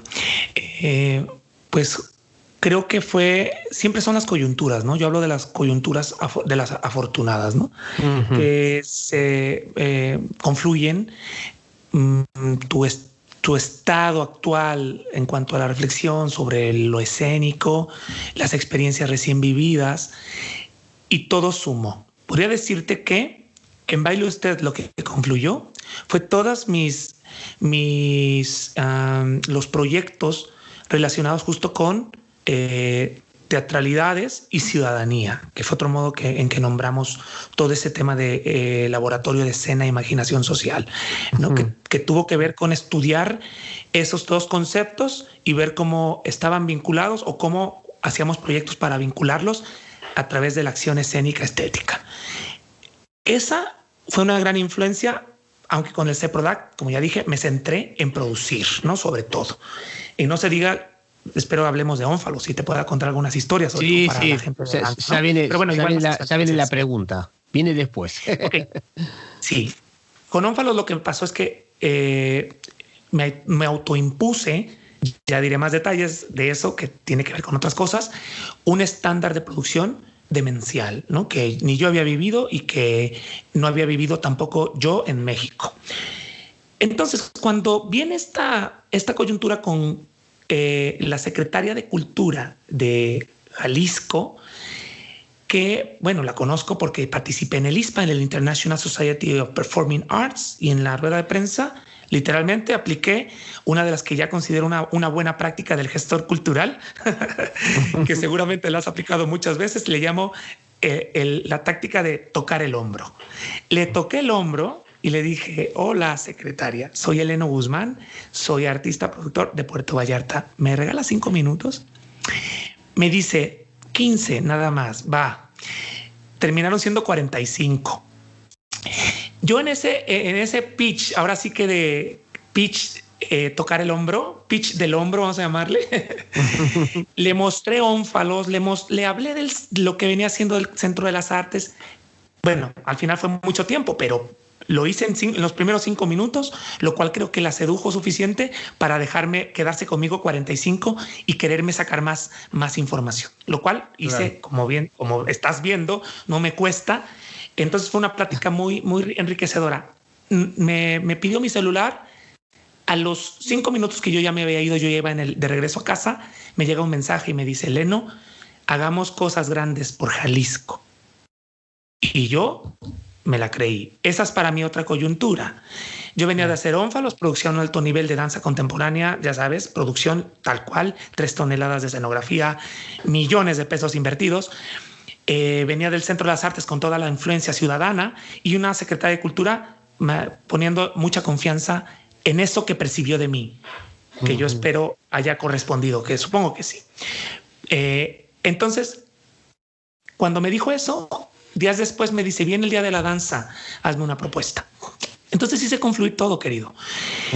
Pensar en grande tuvo que ver con algo que ya venía pensando en años, que era un desfile. Entonces, ¿por qué un desfile? Yo viví, ahora sí, volviendo a las experiencias de tantos viajes, una de mis residencias en la Bienal de la Danza de Lyon, con una compañía francesa, estuve un mes allá, me tocó ver el desfile que organizan. Este es un desfile en el que invitan a las mejores escuelas de danza de Europa y hacen piezas creo de 7 o 12 minutos, la van bailando una y otra vez y lo ven hasta 1 millón de personas. Es un fenómeno estremecedor. Yo dije algo así, pero con todas las escuelas de Jalisco, no del mundo, no, lo local. Vamos a hacerlo con los de casa, pero vamos a hacerlo bien. Porque claro, pues yo no puedo hacer las cosas de otro modo, viniendo de hacer un ónfalos. Yo le llamo el paradigma ónfalos. Entonces, cuando quiero hacer algo, digo: Eleno, acuérdate, no puedes bajarte de donde ya subiste, ¿no? De una producción que, bueno, como ya la mencioné, de estos estándares altísimos, aunque sea algo para la comunidad, para los ciudadanos, no hay por qué pensar en pequeño, ¿me explico? Ya es ley para mí. Yo sé que muchos lo pueden decir y enunciar, pero hacerlo, pues yo tenía la oportunidad para ponerlo en acción, ¿no? Entonces, lo que hice fue centrarlo en este desfile que desde entonces ya se llamaba Baile Usted, ¿no? Porque yo lo iba a proponer para el Onésimo, que es un festival de Guadalajara, cuando fui curador, pero no me lo aprobaron. Pero acá resulta que a la secretaria le encantó el primer draft de la idea. Entonces, pero ese era el eje. Después construí una cosa que me pareció hermoso y que tenía que ver con algo que hice con el CEPRODAC. Como te digo, todo confluye, pero cuando tienes estas oportunidades lo llevas a más y resulta que eso se hace grande y toma forma porque hay todo un estado apoyándote, ¿no? Que fue la coreografía colectiva de afectos bailados. Fue una idea de construir una coreografía y también pensé un poco en Pina Bausch, en esta conferencia que yo hago, en la que hago que los espectadores bailen la línea Nelken de Pina. Pensé, tiene que ser algo sencillo. Entonces lo que hicimos, porque ahí ya era un grupo de gente, fue entrevistar a los ciudadanos, así al que sea, a cualquiera, al cual sea ahora sí, a que nos dijeran cómo se sentían al bailar, ¿no? ¿Qué sentían al bailar? Porque todavía no era la pandemia, no había un tema como, bueno, luego la violencia siempre se cruza, ¿no? Y ciertas problemáticas siempre. Pero sobre todo los centramos en sus sensaciones al bailar. Y les decíamos, eso tradúcelo en una frase. Y ya decían, bailar me da alegría. Ah, perfecto. Ahora regálanos unos pequeños pasos que intenten traducirla. Todos lo hacían, todos lo hicieron. Y esos pasos que fuimos, yo le llamaba secuencias. Lo que no quería era que fueran pasos sueltos, sino secuencias con sentidos creadas a partir de una idea concreta.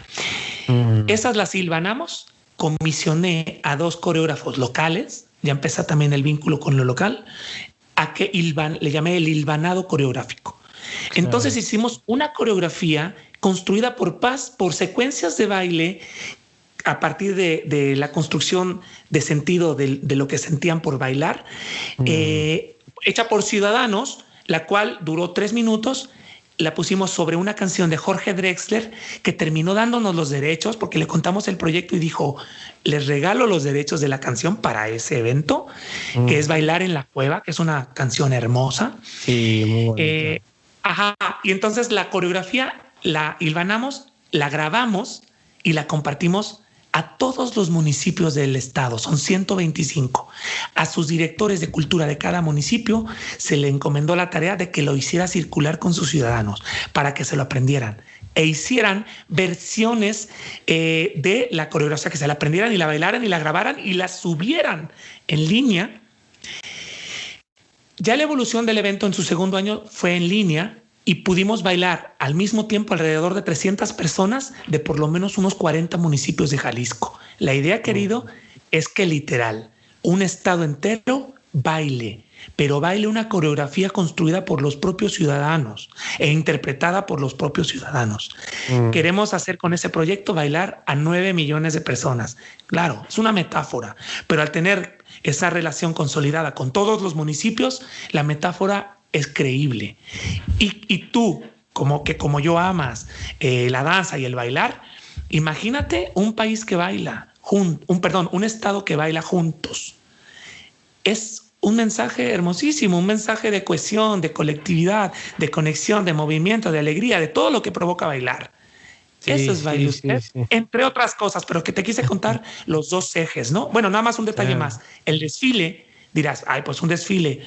Sí, pero lo que hicimos, el modelo es, en algún punto, los que somos vistos rompemos filas, es decir, los que vamos bailando en el centro, rompemos fila e invitamos al otro y le decimos, baile usted. Y vienen momentos puente de ciertas músicas o canciones específicas y bailamos con los espectadores, cosa que no ocurre en la Bienal de la Danza de León. Ahí pues nada más ves y te fascinas, pero acá ves, te fascinas por el bailar de los otros, pero en un momento se rompen filas y no hay diferencia entre ciudadano y artista. Y todo una ciudad baila. Es impresionante. A grandes rasgos eso es Baile Usted. Ah, qué bueno. Bueno, no, es impresionante. Obviamente que has nombrado de varias maneras y en varios momentos una pieza que yo sé que por la cual estuviste trabajando un montón, te dejaste la piel ahí, también Ireri, que es Ónfalos, y solamente, bueno, porque ya has nombrado bastante, ¿no? De lo que significa para vos en términos estéticos, de producción, etcétera, pero un poco que... ¿cuáles fueron, digamos, qué te sorprendió de haber, no solamente haberlo logrado, ¿no? Sino qué te sorprendió positivamente de haber traído esta pieza también a Europa, con lo difícil que es, ¿no? Como nombrabas, ¿no? Con una escenografía impresionante, ¿no? Que es una gran antena, para los que no lo hayan visto, pónganlo en el YouTube o búsquenlo, que es impresionante. Y también, ¿cómo fue para vos o sea, si brevemente nos puedes contar las dificultades con las que te encontraste para poder llevarlo a buen puerto, este proyecto?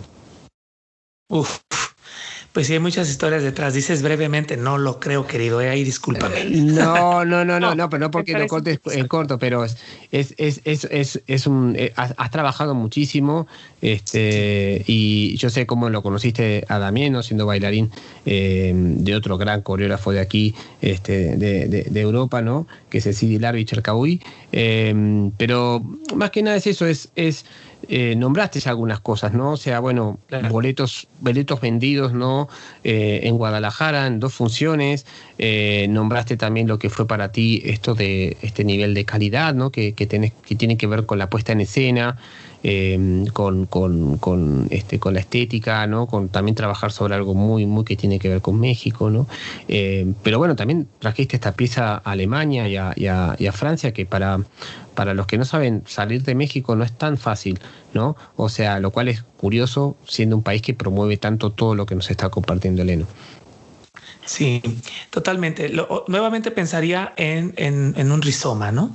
Me gusta Claro. pensar ajá, en estos mapas que no es una sola cosa. Para mí, ónfalo significa múltiples cosas, múltiples logros, múltiples, no creo fracasos, sí críticas y errores, quizá como en ciertos momentos de su construcción. El primero te diría, pero de ahí es que tú me conoces, Sebastián. Puedo ser alguien que si no tienes el contexto, puedo parecer demasiado, acá decimos mamón, no, también allá, ¿verdad? No, Porque acá no. yo pienso en Sí, sí. grande y a mí yo no tengo problema en enunciarme de ese modo. Porque creo en mí y creo en las potencias de lo colectivo, porque creer en mí cuando estaba en estos espacios institucionales era creer en un equipo, pero siendo director pues me tocaba llevar la bandera y enunciarlo. Entonces, el primer de esas historias, pero que tienen mucho también para bien, es que antes de estrenar a Ónfalos, enuncié públicamente en mi blog, también público pero personal, no lo hice en radio o en tele o algo así, pero ahorita te digo los ecos que tuvo. Dije que vinieran a ver Ónfalos y que fueran testigos de por qué la danza mexicana ya no iba a ser la misma. Mm. Me llovieron piedras, querido. Lo sé, lo sé. Críticas, memes, todo. Porque, pues, decían, ¿qué le pasa a este güey? Según la mirada de ciertos colegas muy cercanos, era que abatía mucha historia rica y obviamente importante, ¿no? De la danza previa. Era como si yo irrumpiera con esta producción a decir, ahora la danza es otra.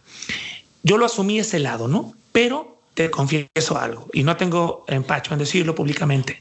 No me bajé de esa idea. Yo me insistí porque eso a mí me empoderaba, a mí y a mi accionar, ¿no? Como cabeza de proyecto. Entonces, perdón, lo que contrarrestó y ya equilibró años después, digamos 2 años exactamente, de dos de mis grandes críticos de allí, es que me los volví a topar. Un poquito eso revela lo que sí se consiguió. Y me dicen, Eleno, nunca te voy a perdonar tu bluff, ¿no? Como eso, tu pesadez con tu statement. Pero lo que Mm. sí quiero decirte es que sí se generó un nuevo estándar para la producción de danza contemporánea en México. Sí, nunca se había hecho algo a ese nivel. Nunca se había invertido tanto en una producción, lo cual también fue muy criticable o es discutible, digamos. Pero ahorita te cuento el modelo.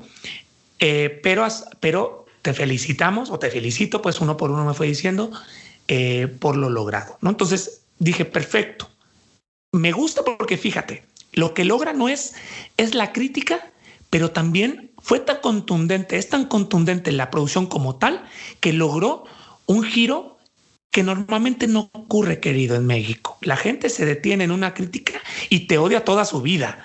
Jamás da su brazo a torcer. Y que estos colegas, que son gente realmente intensa, hayan dado ese pequeño brazo a torcer o ese pequeño ajuste a su crítica, para mí fue un logro como que tiene que ver con lo que seguramente estaba más expandido con mis colegas de la danza, ¿no? Bueno, eso por un lado, que creo que dibuja ciertas cosas. Por otro lado, te diría que hacer una obra de esto, y tú lo conoces muy bien, de hecho tú decías al principio que he sido padrino de muchas de tus prácticas y relaciones con México. Para mí tú has sido como un mentor en cuanto a las prácticas en los mercados escénicos internacionales. Recuerdo cada una de nuestras pláticas, de cada vez que me invitaste a comer, a tomar un café, a caminar por la ciudad. No lo voy a olvidar. Eso han sido grandes lecciones en la acción, porque además no era solo recorrer la ciudad, era compartir sobre la infraestructura, sobre los artistas. Y para mí ese es el modelo. Mi statement y mi mantra como gestor es: la gestión cultural internacional es el arte de construir relaciones de confianza, profesional y humana, en el tiempo. Totalmente, sí. Ajá. Entonces, de entrada, eso fue lo que hice con Damián. Construí a lo largo, querido, de 10 años una relación.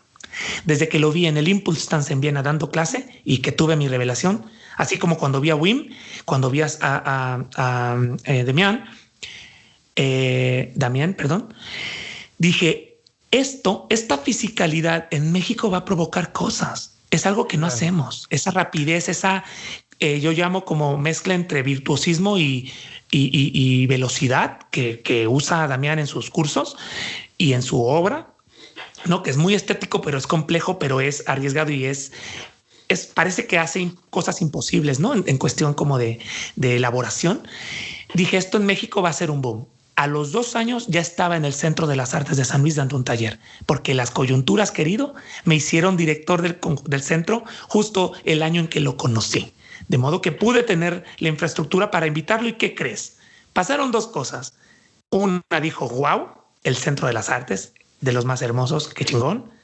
Y 2, y esto para mí fue importante, qué buenos bailarines son los mexicanos, Eleno. Cuánta potencia hay. Al grado que se quería llevar a uno de los alumnos de San Luis, de 16 años, un chiquillo, el Canamayé. No sé si te tocó conocerlo, pero ese chiquillo se lo quería llevar porque dice, es el tipo de movimiento que le gusta a Sidi Larbi, porque todavía había ese trabajo con Babel, ¿no? Acababan de hacer Babel. De hecho, bailamos Babel en ese taller, ¿no?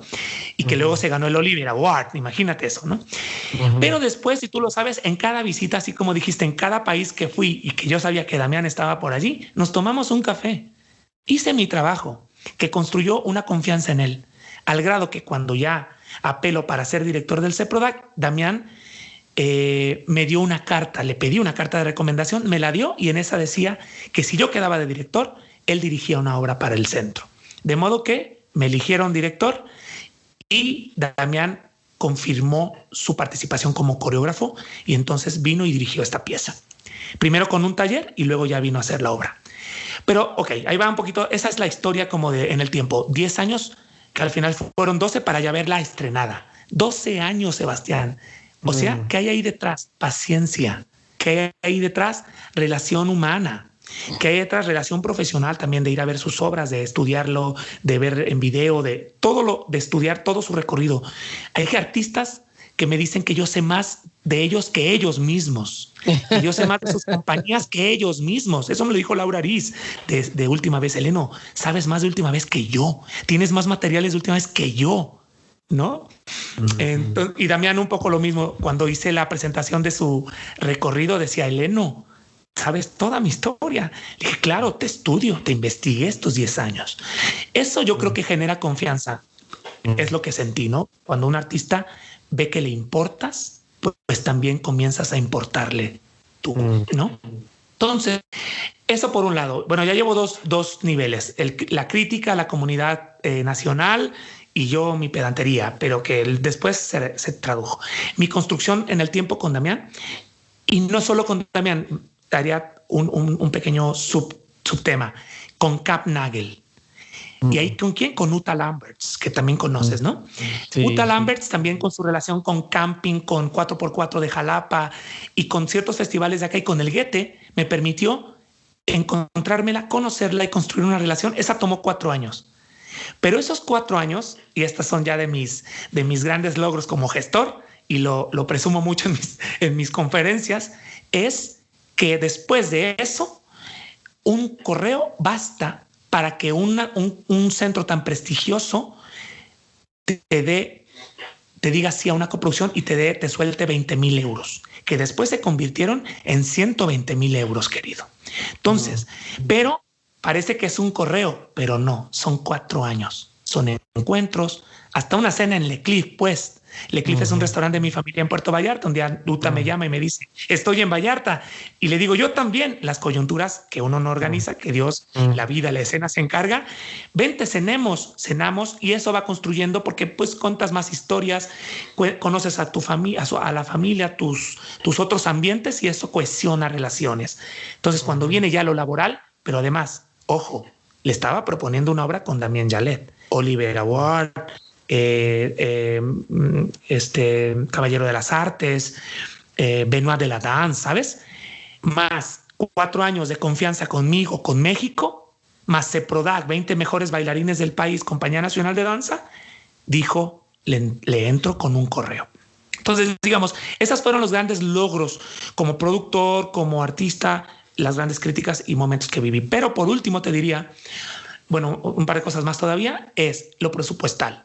Y eso tiene que ver con lo que dije también de los centros de las artes y que yo apelo a que se atrevan a más, que es la optimización de los recursos a través, otra vez, de la relación y coproducción con otros espacios culturales, ¿no? Entonces, lo que abrí, y creo que eso sí es algo, no sé cuánto se tardará en que se reconozca, pero algo que abrí en México y que quizá para ti es muy común, de hecho lo es el modelo de coproducción internacional. Como tú bien dijiste, México no circula en el mundo. De hecho, es una de las cosas que he aprendido. Nadie sabe nada de la danza mexicana. Entonces, lo cual es una pena porque hay mucho y muy bueno. Exacto. Como tal. Entonces, esa era de las fuerzas que también me movían, visibilizar la danza en el mundo y usar un proyecto tan grande como Ónfalos para abrirle las puertas a la danza mexicana, querido, porque el CEPRODAC es un medio para eso, ¿no? Entonces, ¿qué pasó? Que yo, teniendo un presupuesto de 2 pesos, vamos a decir, resulta que Ónfalos costó 6. ¿Cómo es que se logró? Pues con partners y con Ideri Mujica, una hiper smart, una chica súper inteligente a quien a mi vez le cedo confianza, ella a su vez retribuye con todas sus múltiples inteligencias y logramos un modelo de producción y de coproducción que nos permitió hacer este proyecto porque pusimos en juego las giras ya, digamos, preagendadas que nos permitieron también acceder a un recurso y hacer una obra que costaba 3 veces el presupuesto anual del CEPRODAC. Y sin dejar de que el CEPRODAC siguiera haciendo obras. Ese año hicimos una obra con Kaori Seki de Japón y la obra de Ixnextiwa con Martín Capié. Es decir, el CEPRODAC continuó teniendo maestros, teniendo otros coreógrafos y haciendo ónfalos. Y ese era mi trabajo. Entonces, digamos que un proyecto como este afecta múltiples dimensiones. La última, te diría, es esa, que para mí es la más importante. ¿Qué es lo que yo veo importante? Porque todavía tengo los permisos, digamos, para continuar moviendo ónfalos, aunque ya el Limba ya no quiere estar, digamos, directamente involucrada con el proyecto. Sí como el que la produjo, ¿no? Como en lo histórico, pero no como el promotor. Entonces hay como carta abierta para moverla en el mundo, lo cual estamos ya Irir y yo preparando todo eso para cuando esto vuelva a la normalidad o a la nueva normalidad o a los nuevos modos de circular. Que no sé si le toque a Ónfalos pronto porque son 3 toneladas y 35 personas on the road. Pero bueno, yo le llamo proyectos en resiliencia. Así que como gestores, hacer que nuestros proyectos dialoguen con nuestro tiempo, ¿no? En ese nivel. Entonces, lo que estaba diciendo es que lo que logré, y creo que ahí sí, perdón, hay hechos concretos, querido, y tú ya los nombraste un poco, es la gira a Europa.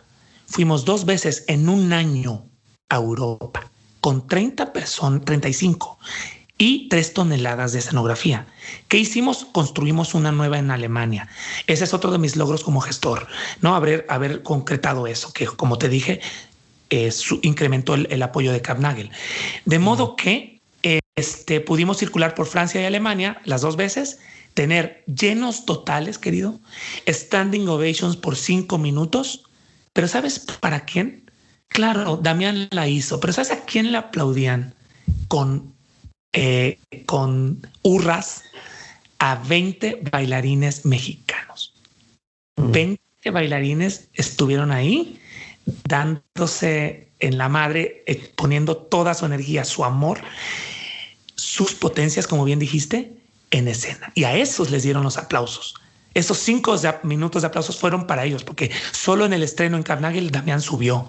Luego ya no subió. Todo era para los chicos.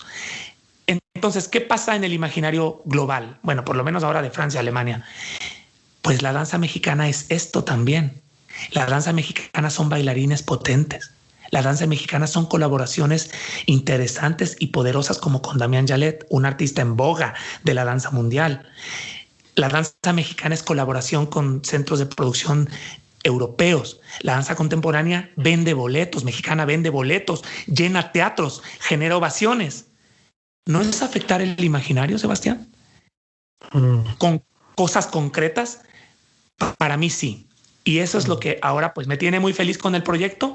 Lástima que llegó la pandemia porque teníamos 20 invitaciones, querido. 20, alrededor de 10 países del mundo, y lo sabes bien porque Irir Mujica sigue siendo la encargada de la gestión internacional del proyecto y tenía mucha vida antes de la pandemia. Vamos a ver qué retomamos, qué logramos forjar, pero mientras pues evidentemente haremos muchas otras cosas por la danza mexicana, porque ahí, y con esto cierro, ahí es cuando celebro mi figura y es cuando me siento tranquilo. Podré ser muy protagonista, porque así es, me gusta compartir, me gusta compartirme, pero mis acciones todas buscan, y mi esposa podría suscribir y te diría que sí, contra muchas cosas, muchas otras cosas personales, van para la visibilización, promoción y circulación de la danza mexicana en el mundo. Sí, bueno, esto que aclarás es muy importante porque yo que te conozco profundamente lo sé que va por ahí, y que, como decís bien vos, ¿no? Aplaudían a los 20 bailarines de Ónfalos, no a Leno Guzmán, ¿no? Entonces, pero vos sentís esos aplausos como propios, ¿no? Y eso es lo que está buenísimo, como dicen ustedes, está padre, ¿no? Y de alguna manera los que te conocemos de muchos años y sabiendo, como decís vos, ¿no? Que yo soy también un gran believer de esto, de que las construcciones personales llevan tiempo. Algunas también pueden ser inmediatas, ¿no? Nosotros nos conocimos y fue como un crash, ¿no? Sí. Plum, pam, pum, vamos, ¿no? ¿Pero por qué? Porque fuimos a caminar, fuimos a comer, jugamos a la pelota, o sea, hicimos muchas cosas fuera de lo escénico, además de que éramos vecinos, ¿no? Cuando estábamos en la casa de los artistas, ahí literalmente, estábamos enfrente de la casa uno del otro. Pero sí que emerge de lo que contás, o por lo menos me emerge a mí esta cuestión que tiene que ver con la persistencia, la insistencia, el trabajo en el tiempo, y no con esta cosa tan ligada en estos días a la inmediatez y a lo ya, que no se puede hacer así, ¿no? O sea, son como decís bien, estas cosas no son mágicas, no son de un día para el otro. Lleva mucho tiempo, paciencia, persistencia, creer, no darse por vencido, y en ese sentido escucharte, y espero que también les pase a la gente que escuche este podcast, que esté escuchando este podcast, que pueda recibir algo de esa energía, ¿no? Impresionante que tiene Leno a la hora de generar, proponer, dialogar, conectar, ¿no? Esa es una cosa muy inspiradora. Para ir cerrando, te quería hacer un poco, nombraste algunos de los proyectos que estás preparando, hablaste un poquito, ¿no? del proyecto con Diana, que se llama corregime, te daré una buena noticia cada vez que respire. Te quería preguntar un poco cómo ves el futuro a partir de todo esto que está pasando, que aún no acabó, ¿no? En el sentido de la pandemia, y que es un tema que está presente en todas las conversaciones de cualquier actividad que nos convoque.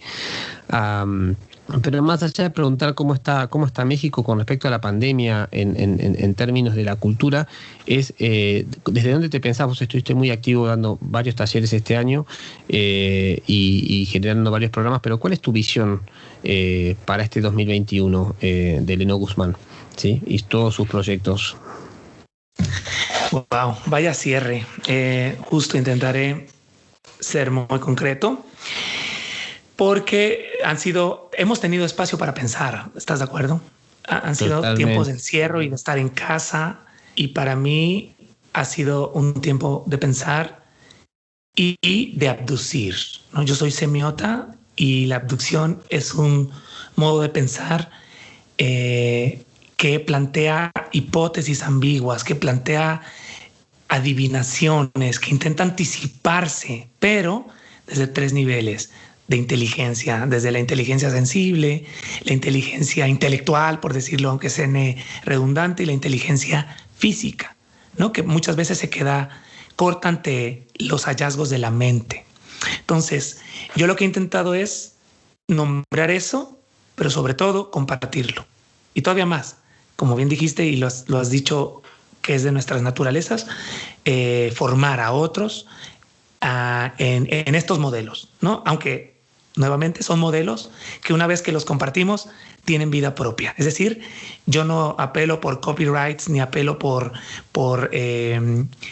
porque repitas mis frases o mis statements. Apelo a que lo apropies, lo hagas dialogar con tus imaginarios, con tus inteligencias, y llegues a decisiones de acción propias. Entonces, mi reflexión podría resumirte en el desarrollo de un modelo de gestión cultural internacional que le llamo el modelo PRISA, con Z, que tiene que ver con ser un gestor pragmatista, rizomático y abductivo. Porque pensando, eso tiene que ver con todas las cosas que todavía le faltan a México en cuestión de potencialización para la danza mexicana, que no es una cosa, porque podría yo centrarme en La Perla, ¿no? En este proyecto académico que ya te conté. Entonces potencializaría a los bailarines.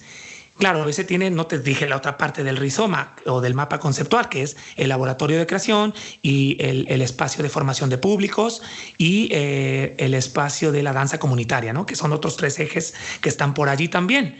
Porque yo lo que pienso es, si ya traes la euforia de la acción, multiplícala, sé pragmatista, genérale múltiples salidas de acción, porque la energía da para eso, pero sobre todo si sabes delegarla, ¿no? Y hacerte un equipo y no querer hacerlo todo tú. Eso es de las cosas que he aprendido a decidir en estos meses. Entonces, ser pragmatista tiene que ver con eso, con atender las múltiples salidas de acción que ya exige todo proyecto. Ya no podemos ir, y tú lo sabes muy bien, eres del tipo de gestor que creo que yo también soy y que siempre manejamos.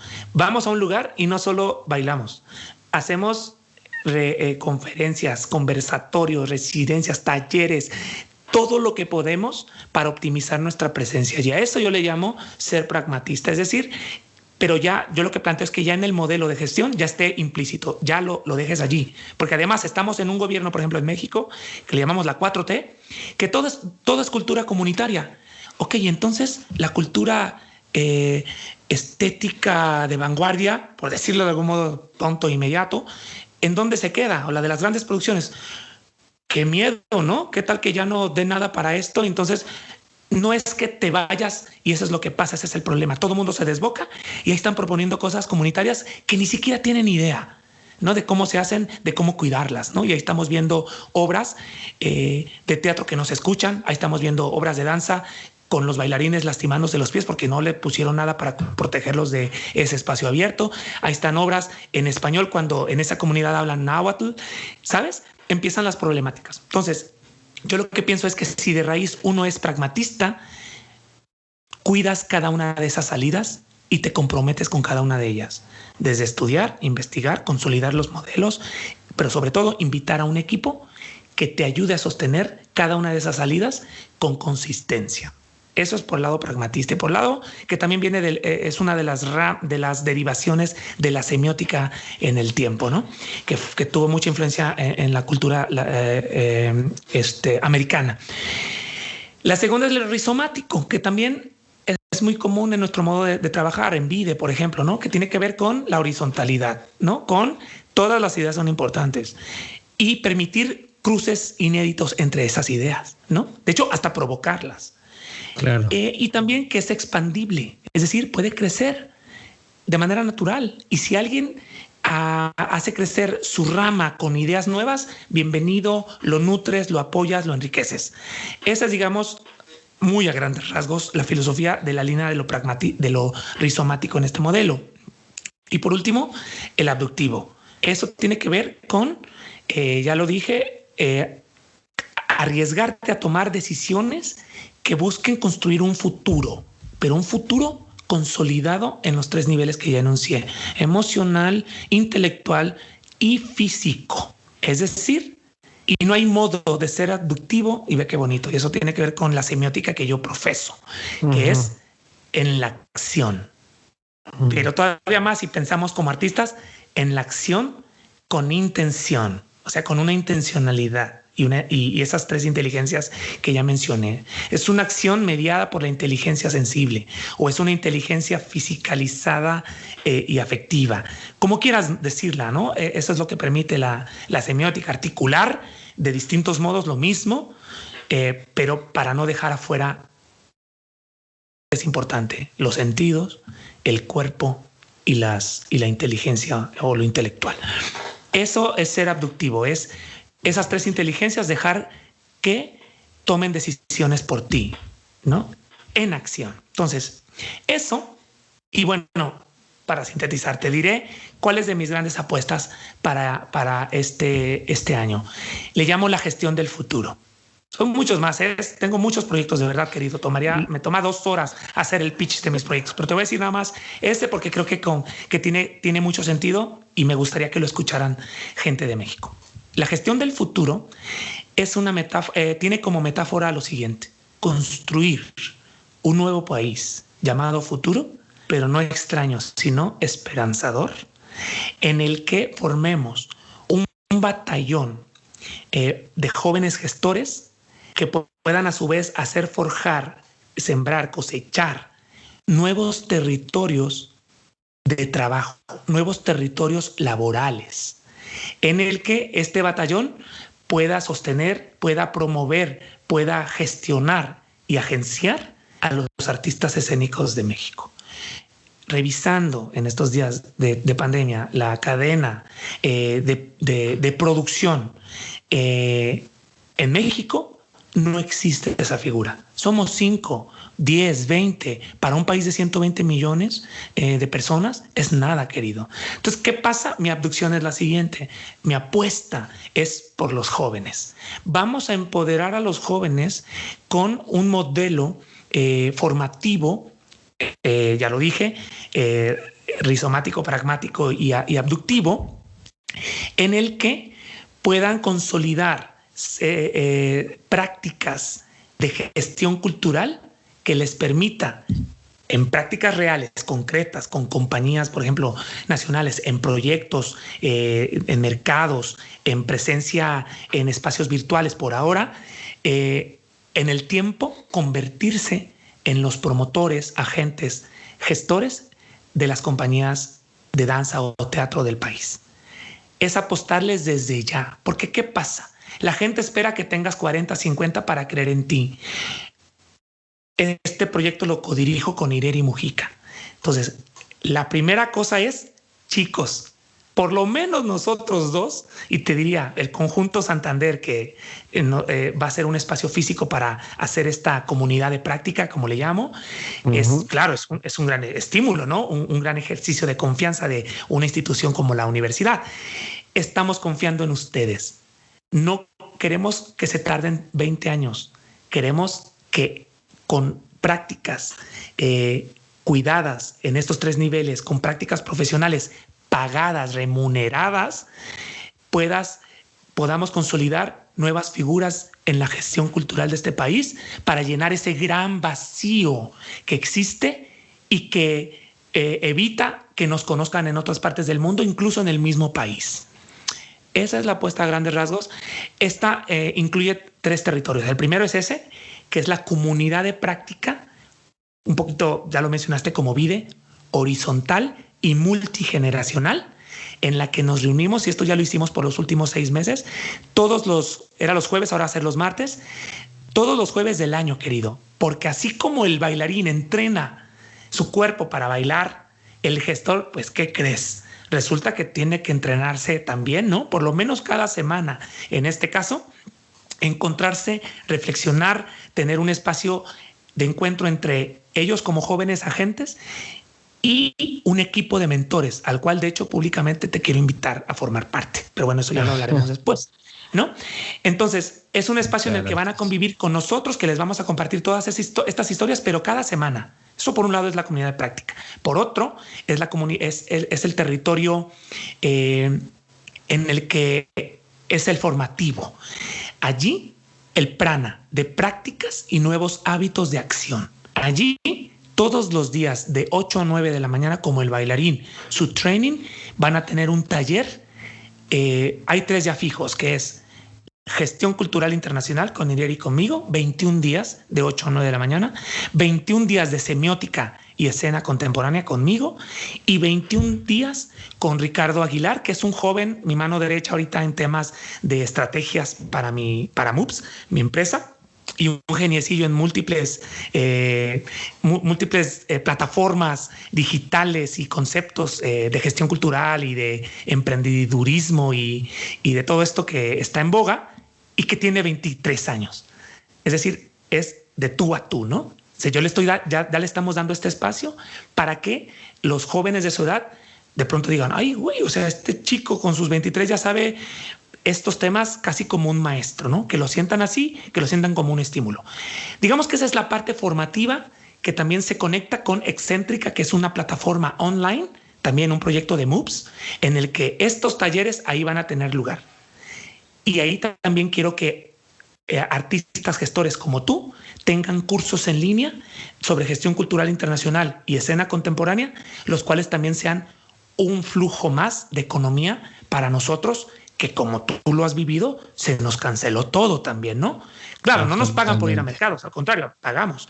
Pero, ¿qué pasa si de pronto también tenemos, entre nosotros nos forjamos estos espacios en los que podamos generarnos ingresos para poder seguir haciendo lo que amamos, que muchas veces lo hacemos sin recibir plata, muchas veces sí por becas o por justo estar en una institución? Lo que quiero es eso, también a forjar una puerta de economía para mis colegas de la gestión cultural, que tú sabes que hay muchos y que muchos no conocen, ¿no? Que yo creo que con este podcast estás haciendo algo parecido, ¿no? Entonces, esa es la gestión del futuro. Y el último territorio es Proema, en el que ya les damos, es de propulsión de empleo y empresas artísticas, en el que ya les damos prácticas remuneradas y vamos haciendo una incubación de sus propios proyectos. Porque yo no quiero que estén todo el tiempo ni agradeciendo, ni vinculados conmigo, ni con MUPS, ni con Irene, ni con nadie. La idea es que en un lapso de 1 a 3 años les cortemos el cordón umbilical y sean libres y puedan tener sus propias agencias o su propia cartera de artistas. a grandes rasgos, querido, eso es lo que llamamos la gestión del futuro. Bueno, es impresionante. Para todos los que están escuchando, confirmamos, ¿no? Esta fuerza generadora imparable que es Heleno, y la gente con la que trabaja, ¿sí? Pero es muy, como decía antes, es muy inspirador, ¿no? En estos tiempos donde todo lo que tiene que ver con el futuro parece vedado o parece que está fuera de foco, el foco que nos compartís con todos estos proyectos tan potentes y apostando al futuro no solamente en el tiempo, sino al futuro que son los jóvenes, ¿no?